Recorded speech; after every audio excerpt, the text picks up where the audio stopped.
Each week, we want to try and highlight inspirational people from around the country who are achieving great things and making a difference in areas that are not often heard about, and how they got to where they are today. The singlemuslim.com idea came about because there was a huge need, and I guess there was a need for myself as well at the time, to find someone to get married to.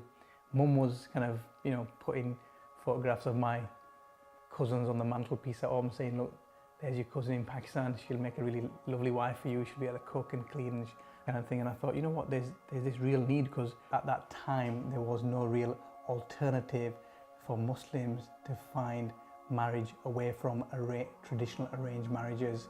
50% of the UK Muslim population has registered on the website. We've had over 100,000 marriages, and they're only the ones that we know about. Yeah, it's amazing. It's the best feeling in the world. It still gives me goosebumps in terms of just being able to think that their life has been changed and affected for good, and that the fact that our app or our website has brought them so much happiness and actually completed them. We run the largest Muslim website from Wakefield in West Yorkshire. When I started above a pizza shop, literally we had nothing. There was nothing there.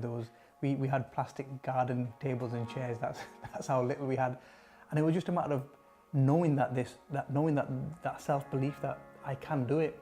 I can do better than what's out there. I can, provide a service. I can set up a platform which I know will work, and then just being driven and just kind of like just going at it, really as much as you can, and it really is a phenomenal powerhouse. And that is made possible by a team of British Muslims, but also a team of British individuals that have come together to help a community.